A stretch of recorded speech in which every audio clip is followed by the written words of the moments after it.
오늘은 처음보다 나중이 더 좋은 예수님이라는 제목으로 하나님의 말씀 전하도록 하겠습니다. 조삼보사라는 말이 있습니다. 원숭이에게 아침에 3개, 저녁에 4개의 도토리를 준다는 뜻입니다. 원래는 아침에 4개, 저녁에 3개를 줬더니 왜 아침에는 4개를 주고 저녁에는 3개만 주느냐고 불평을 하더라는 것입니다. 그래서 숫자는 같은데 이것을 바꿔서 아침에는 3개, 저녁에는 4개를 줬더니 이 어리석은 원숭이들이 아침에는 3개밖에 안 줬는데 저녁엔 4개씩이나 준다고 좋아했다라는 것이죠. 결국 처음보다 나중이 더 좋아야 좋다고 느낀다는 것입니다. 그렇습니다. 뭐든지 처음보다 나중이 더 좋아야 합니다. 갈수록 더 좋아야 되죠. 사람도 마찬가지입니다. 오래 묵힌 장마처럼 갈수록 더 좋아야 합니다. 지국인 사람은 갈수록 더 좋습니다. 갈수록 더 좋은 목사, 갈수록 더 좋은 아빠, 갈수록 더 좋은 남편, 갈수록 더 좋은 사람. 저도 그런 사람이 되기를 간절히 소망합니다. 행복감도 마찬가지라고 합니다. 갈수록 더 좋아져야 행복하다고 느낀다는 것이죠. 우리나라 사람들의 행복지수가 경제적인 수준이 높아졌음에도 불구하고 점점 낮아지는 이유는 앞으로 더 좋아질 거라는 기대가 없기 때문이라고 합니다. 내일이 오늘보다 더 좋아질 거라고 기대할 수 없기 때문에 사람들은 점점 행복하지 못하다고, 앞으로 더 불행해질 거라고 생각한다는 것이죠. 1960년대 새마을운동이 시작되고 70년대 들어서 경제성장이 두드러졌을 때 너도 나도 지금보다는 형편이 어려웠지만 더 잘 살 수 있다는, 잘 살아보세 라는 이 생각에 힘든 줄도 모르고 열심히 일하며 더욱더 희망을 가지고 지금보다 더 행복해했다는 것입니다. 그때는 사람들이 지금보다 훨씬 못한 형편 속에서도 갈수록 더 좋아질 거라고 생각했기 때문에 그들은 행복해했다는 거죠. 반대로 갈수록 태산이라는 말이 있습니다. 시간이 흐를수록 점점 사태가 심각해지고 문제가 커져가는 것입니다. 이러면 사람 절망하게 되죠. 갈수록 좋아져야지 갈수록 나빠지면 안 되는 것입니다. 뭐든지 갈수록 좋아져야 합니다. 하지만 세상 일이 어디 그렇습니까? 갈수록 좋아질 거라고 기대하지만 그럼에도 불구하고 불안한 것이 사실입니다.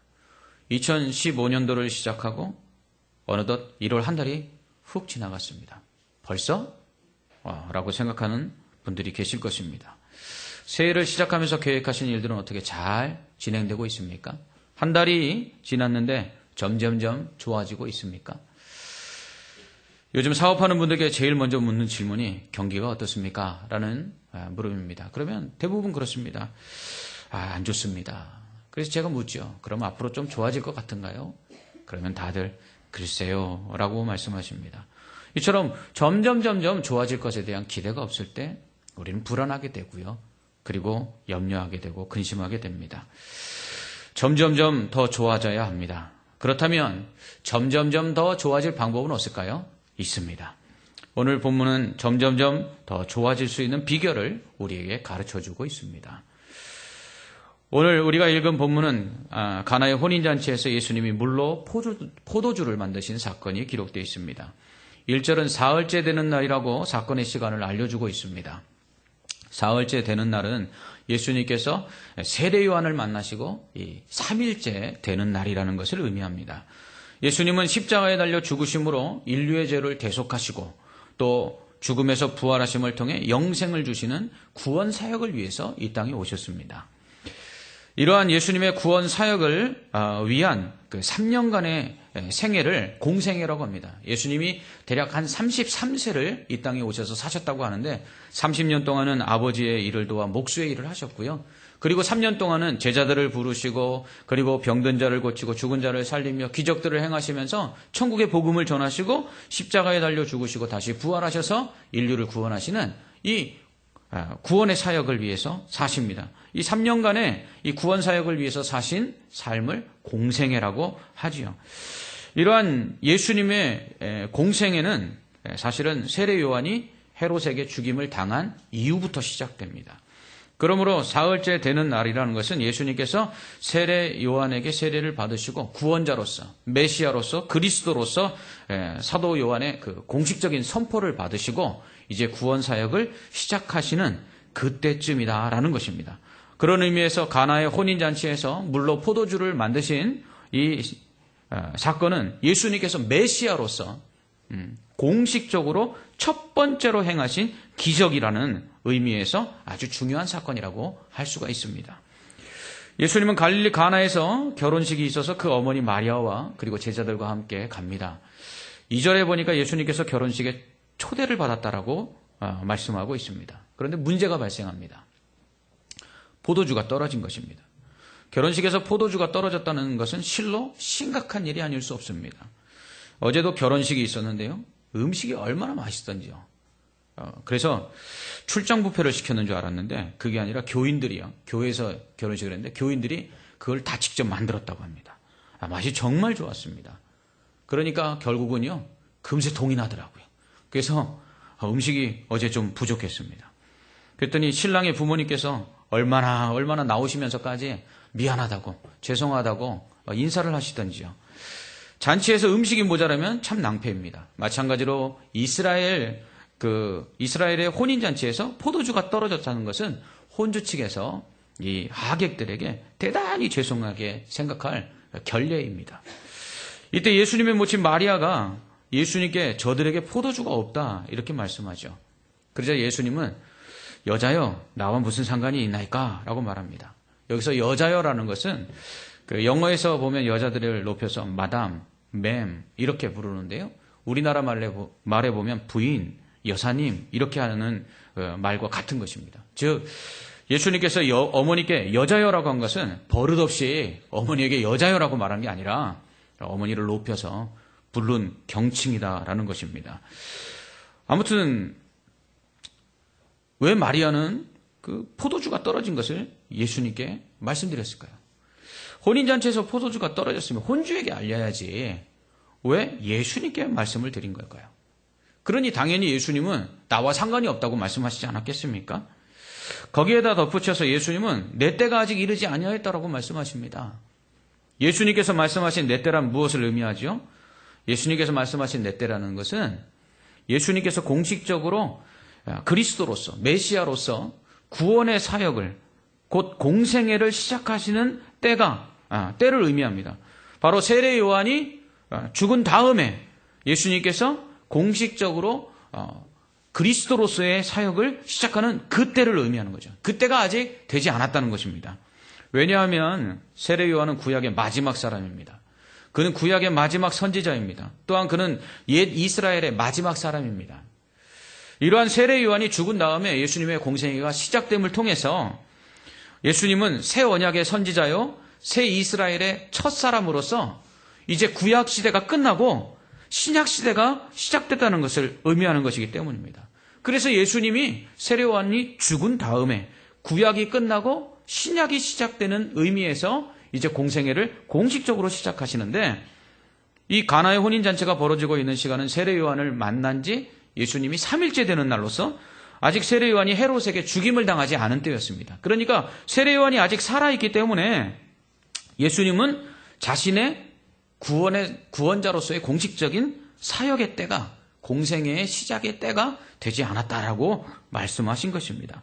그런데도 마리아는 다짜고짜 예수님께 포도주가 떨어졌다고 하고는 그리고는 그 일과 자신이 상관이 없으며 아직 자신의 때가 되지 않았다는 예수님의 말씀에도 불구하고 하인들에게 너희에게 예수님 무슨 말씀하시든지 다 그대로 하라라고 말을 합니다. 그러자 예수님은 하인들에게 돌 항아리에 물을 채우라고 말씀하십니다. 이 돌 항아리는 유대인들의 결례의식을 위해서 사용되는 것인데요. 율법에 보면 부정한 짐승이나 곤충의 사체를 만지면 또 부정한 자와 접촉을 하면 혈루병에 걸린 사람이라든지 이런 사람들과 접촉을 하게 되면 부정해진다라고 규정하고 있습니다. 이럴 때에는 물로 씻어야만 했습니다. 그러니까 유대인들은 그런데 자기들이 집 밖에 나갔다가 언제 어디서 이 부정한 짐승이나 곤충의 사체와 접촉을 하거나 아니면 부정한 사람들과 접촉했을지 모르니까 무조건 집에 들어오면 손과 발을 씻었습니다. 이러한 정결 예식을 위해서 항상 집에는 그 물을 담아두는 항아리가 있었습니다. 그리고 손님들이 와도 제일 먼저 하는 일이 손과 발을 씻을 수 있는 물을 내어주는 것이었습니다. 아마 혼인잔치가 성대하게 치러졌던 것 같습니다. 참석한 사람이 너무 많아서 그 손님들이 손과 발을 씻을 수 있는 이 결례를 위한 항아리가 두세 통 드는 큰 항아리로서 6개나 있었다고 말씀하고 있습니다. 예수님은 하인들에게 이 항아리에 물을 채우라고 말씀하시죠. 하인들은 무슨 말씀을 하시든지 그대로 하라는 마리아의 말대로 예수님 말씀에 순종해서 항아리에 물을 채우는데 아구까지 가득 채웁니다. 그런데 예수님은 그런 다음 하인들에게 이제 떠서 연회장에게 갖다 줘라 이렇게 말씀하십니다. 그러자 하인들은 예수님의 말씀에 순종하여서 연회장에게 항아리에 든 물을 떠다 줍니다. 구절을 보면 연회장은 물로 된 포도주를 맛보았다고 나옵니다. 항아리에 물을 붓는 순간 물이 포도주가 됐는지, 아니면 아구까지 가득 채우니까 물이 포도주가 됐는지, 아니면 연회장에게 떠다가 주는 가운데 물이 포도주가 됐는지 그것은 알 수 없습니다. 하지만 분명 연회장이 하인들이 떠온 것을 마실 때는 그것은 분명 포도주였습니다. 그런데 이 포도주를 맛본 연회장은 신랑을 불러서 칭찬하죠. 사람마다 먼저 좋은 포도주를 내고 취한 후에 낮은 것을 내는데 지금까지 그대는 좋은 포도주를 두었다가 이렇게 취했는데도 맛있는 포도주를 준다. 그리고 칭찬을 합니다. 연회장은 자신이 마신 포도주가 취하기 전이나 취한 후나 여전히 똑같다고 말합니다. 취한 후에도 취하기 전과 같이 좋은 포도주를 주었다는 것은 어쩌면 취하기 전보다 더 좋은 포도주를 내놨다는 칭찬이기도 합니다. 구절은 그 물로 된 포도주가 어디서 났는지 연회장은 알지 못했다고 말씀합니다. 하지만 하인들은 알았습니다. 이 사건을 통해서 예수님은 자신의 그리스도로서, 구원자로서, 메시아로서의 영광을 나타내시고 이 기적을 본 제자들은 예수님이 정말 믿을 만한 분이구나 라는 것을 알고 예수님을 믿고 따르게 됩니다.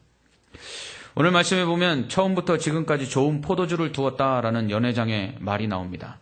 이 말은 점점점 더 좋아졌다라는 것이죠. 처음부터 한결같은 것도 좋지만 그러나 점점 더 좋아진다는 것은 더할 나위 없이 좋다는 것입니다. 그렇습니다. 우리 예수님은 점점점 더 좋은 것을 우리에게 주시는 분이십니다. 어느 회사 제품 광고에서 남자에게 참 좋은데 어떻게 표현할 길이 없네 이러면서 광고하는 그 사장님이 있습니다. 먹어보면 아는데 라는 말이 생략되어 있는 것이죠. 그렇습니다. 예수님도 마찬가지입니다. 예수님도 정말 좋으신 분이신데 아무리 말해도 사람들이 그걸 알지 못하는 것 같아 목사로서 답답할 때가 있습니다. 예수님을 진정으로 만나고 예수님을 인격적으로 경험하고 그리고 예수님이 얼마나 좋으신 분인지를 체험하기만 하면 정말 그분이 점점점 더 좋은 것을 주시는 분이시고 그분이 점점점 진국처럼 좋으신 분이라는 것을, 갈수록 더 좋으신 분이라는 것을 알 수 있을 텐데 사람들이 그것을 잘 모르는 것 같아요. 예수님이 참 좋은데 어떻게 아무리 표현해도 사람들이 알지를 못한다라는 그런 생각이 들 만큼 목사의 마음이 답답할 때가 있습니다. 하지만 우리 예수님은 점점점 더 좋으신 분인 줄 믿습니다. 우리가 그렇다면 이렇게 점점점 더 좋은 예수님, 점점 더 좋은 것을 주시는 예수님을 경험하기 위해서는 먼저 예수님에 대해서 알아야 합니다. 왜 예수님의 모친 마리아는 포도주가 떨어졌을 때 그것을 예수님께 말씀드렸을까요? 그것은 예수님께서 이 문제를 해결하실 수 있는 분임을 알았기 때문입니다. 마리아는요, 자신이 임신했을 때 천사 가브리엘이 나타나서 내가 잉태한 아이는 성령으로 잉태된 것인데 하나님의 아들이며 그리고 자기 백성을 죄에서 구원할 자다라는 말씀을 듣습니다. 그리고 이 예수님을 낳았을 때 구유에 이렇게 뉘어놨을 때 목자들이 와서 경배하죠. 그때 그 목자들이 말합니다. 우리가 한밤중에 들에 있을 때 천사들이 나타나서 하늘에는 영광이요 땅에서는 기뻐하심을 입은 자들에게 평화로다 그러면서 예수님의 탄생을 알려줬다는 것이죠. 근데 마리아는 이 목자들의 말을 마음에 새겨두었다라고 누가복음 2장 19절에서 말합니다. 그리고 예수님께서 12살 때 절기를 지키기 위해서 온 가족이 예루살렘에 올라가는데요. 그때 예수님을 잃어버립니다. 찾으러 예수님을 돌아다녔는데 보니까 예수님이 성전에서 율법 선생들과 함께 질문도 하고 듣기도 하면서 이야기를 하고 있는 것을 보았습니다.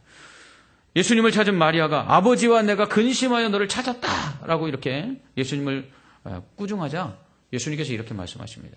내가 아버지 집에 있어야 될 줄 모르십니까? 예수님은 곧 성전, 하나님의 집, 그 집을 아버지 집이라고 말하면서 하나님을 아버지라고 이야기하고 있습니다. 이렇게 말씀하시는 예수님의 말씀을 누가복음 2장 51절에서 마리아는 마음에 두었다 이렇게 기록하고 있습니다. 이처럼 이러한 일련의 사건들을 마음속에 두고 있던 마리아는 예수님이 누구신지를 잘 알고 있었습니다. 예수님은 바로 하나님의 아들로서 인류를 구원하기 위해 오신 구원자, 메시아요 그리스도이심을 그녀는 너무 잘 알고 있었습니다. 그에게는 권세와 능력이 무한하셔서 능치 못하실 일이 없다는 것을 그녀는 잘 알고 있었습니다. 그래서 마리아는 혼인잔치에서 포도주가 떨어졌을 때 다른 어떤 사람이 아닌 예수님께 포도주가 떨어졌다고 말한 것입니다. 결국 예수님께서 누구신지를 알았던 마리아로 인해 처음보다 더 좋은 포도주를 마실 수 있었던 것입니다. 우리는 예수님이 누구신지를 잘 알고 그것을 마음에 기억해야 합니다. 그리고 우리의 문제를 그분께 맡겨야 합니다. 그러면 그분은 우리의 문제를 능히 해결해 주시고 더 좋은 것을 주시는 하나님이심을 알게 될 것입니다. 또한 물로 된 포도주를 마신 연회장은 그것이 어디서 났는지를 모릅니다. 하지만 처음보다 더 좋은 포도주를 마심으로 인해 즐거워하죠. 하지만 그것이 어디서 났는지를 아는 하인들은 연회장보다 제가 생각할 땐 더 짜릿하지 않았을까. 연회장이 그 물로 된 포도주를 마시는 그 순간에 이 하인들은 조마조마했을지도 모릅니다. 그런데 그 포도주 맛을 보고는 이야 처음보다 더 좋다라고 하는 이 연회장의 말에 그들은 기적을 체험하는 그 순간에 그 포도주를 누가 만들었으며 어디서 났는지를 알기에 더 신나지 않았을까라는 생각을 해봅니다. 그렇습니다. 세상의 많은 사람들에게 하나님은 일반 은총을 베푸십니다. 햇빛을 내리시고 공기를 주시고 그래서 사람들이 하나님의 은혜 가운데 삽니다. 그런데 많은 사람들은 그것이 하나님의 은혜인 줄 모르죠. 그런데 우리는 그것이 하나님의 은혜인 줄 압니다. 특별히 택한 자들에게는 하나님께서 특별한 은혜들을 주십니다. 그 은혜들이 하나님께로부터 온 것을 우리는 압니다. 그럴 때 세상 사람들이 누리지 못하는 그 기쁨들을 우리는 만끽할 수 있는 것이죠. 그렇습니다. 예수님을 알고요. 그리고 예수님께서 행하시는 그 능력을 알고요.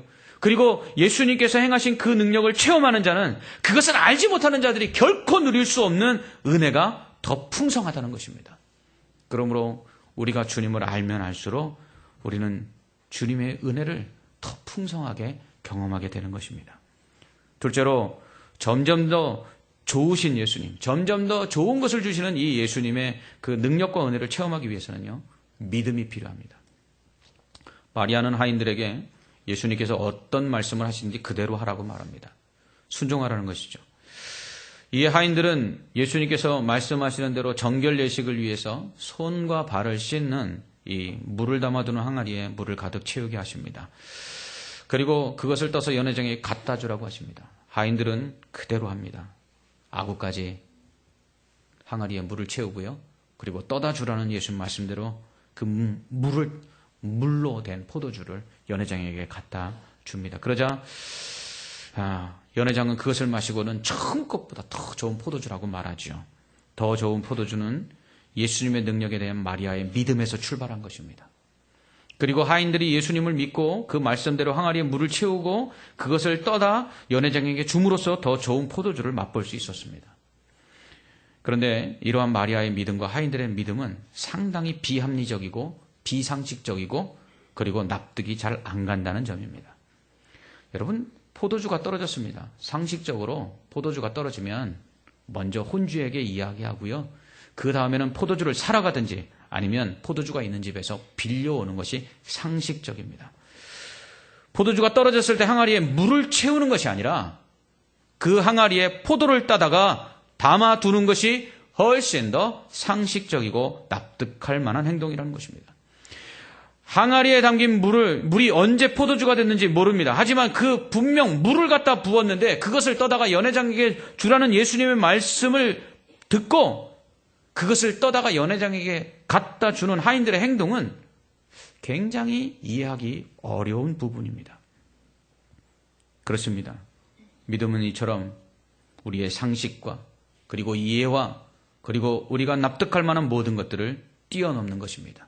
믿음은 비합리적이고 비상식적이고 납득할 수 없는 부분이 분명 있습니다. 그러나 믿을 수 있습니다. 믿음은 이해할 수 있어서 믿는 것이 아니라 이해할 수 없어서 믿는다라는 말씀이 있습니다. 사실 우리의 작은 머리로 어찌 하나님을 다 알고 이해하고 믿을 수 있겠습니까?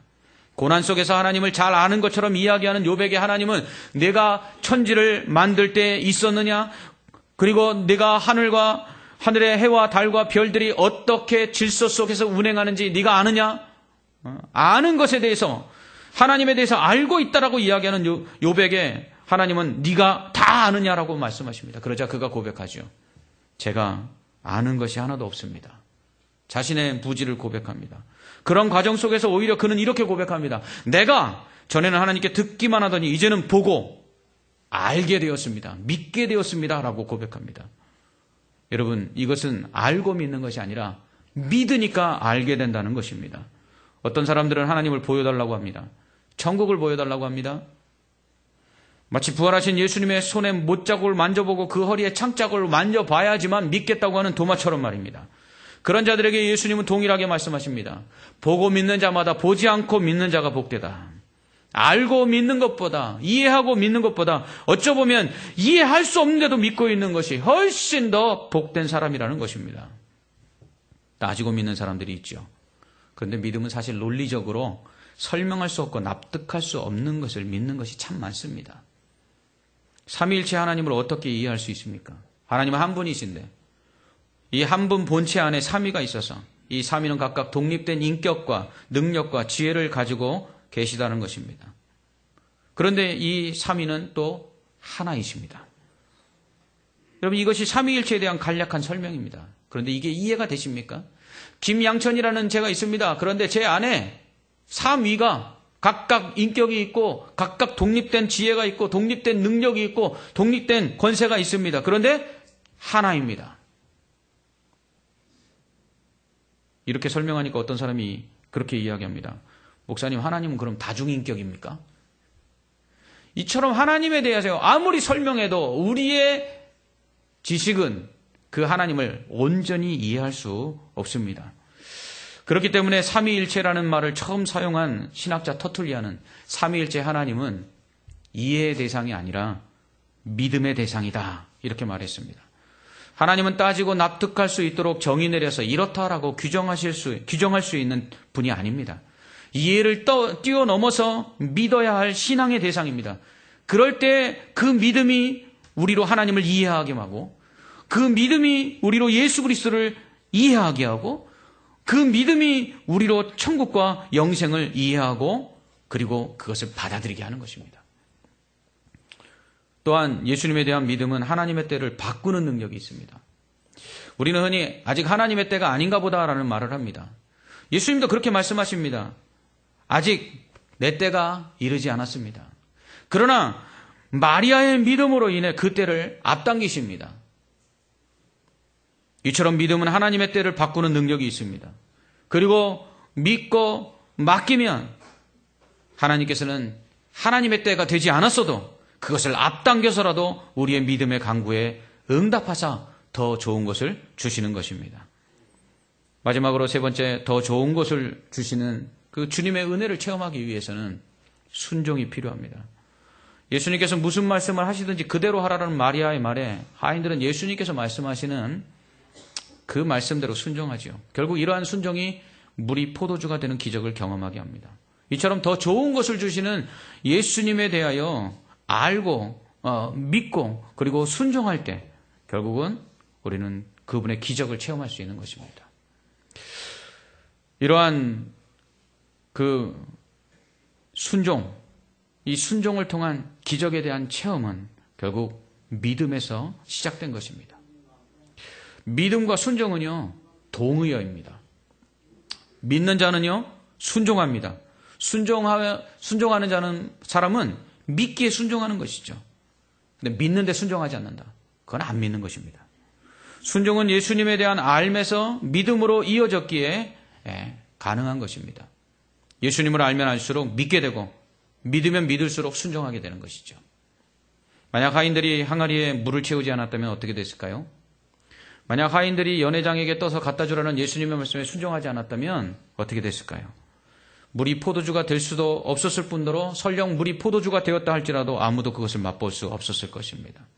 결국 예수님을 알고 믿는다 할지라도 순종이 없으면 주님이 주시는 더 좋은 은혜는 경험할 수 없습니다.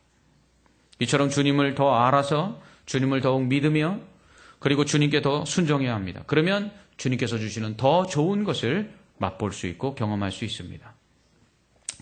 올해로 만 4년이 지나고 있습니다. 우리 교회 담임 목사가 되어서 이제 5년째 섬기고 있습니다. 20년을 부교육자로 섬기다가 교회를 책임지는 담임 목사가 되니까 어깨가 얼마나 무겁기만 한지 모릅니다. 하나님의 은혜 가운데 교회는 지난날의 모든 환난을 이겨내고 평안 가운데 성도들은 신앙생활이 즐겁고 또 신앙에 성장하는 모습들을 볼 수 있었습니다. 얼마나 큰 은혜인지요. 교회는 계속해서 조금씩 계속 성장하고 부흥하고 있습니다. 제가 처음에 부임했을 때보다 지금 더 좋아졌습니다. 이것은 더 좋은 것을 주시는 주님의 은혜인 줄 믿습니다. 하지만 시간이 지날수록 제 안에 두려움도 커져만 갑니다. 교회는 더 부흥할 수 있을까? 성도들은 더 행복하게 신앙생활하며 그 신앙은 잘할 수 있을까? 무엇보다도 내가 그것을 감당할 수 있을까? 이러한 염려와 걱정들이 제 안에 늘 맴돌곤 합니다. 주님께서 더 좋은 것을 주시는 분인데도 불구하고 제가 이렇게 염려하고 걱정하는 것이 있는 걸 보면 제 안에 주님을 아는 알미 부족하지 않은가? 주님에 대한 믿음이 부족하지 않은가? 그래서 주님에 대한 순종이 약한 것 아닌가라는 생각이 들기도 합니다. 딸을 고쳐달라고 왔다가 딸이 죽었다는 말에 두려워하는 아버지에게 예수님 말씀하십니다. 두려워하지 말고 믿기만 하라. 그리고선 딸을 고쳐주십니다. 딸을 살려주십니다. 그렇습니다. 두려워할 것이 없는 것은 우리가 믿는 주님은 더 좋은 것을 주시는 분이시기 때문입니다. 주님을 더욱더 알아가야 합니다. 그분이 얼마나 더 좋은 분이시며 얼마나 더 좋은 것을 주시는지 더욱 알아가야 합니다. 그리고 그분을 더 믿어야 합니다. 그분께 믿고 맡길 때 그분은 기적과 능력을 행하시며 자신의 때가 아니더라도 그 때를 앞당겨서라도 우리의 믿음의 간구에 응답하시는 좋으신 분이시라는 것을 경험하게 될 것입니다.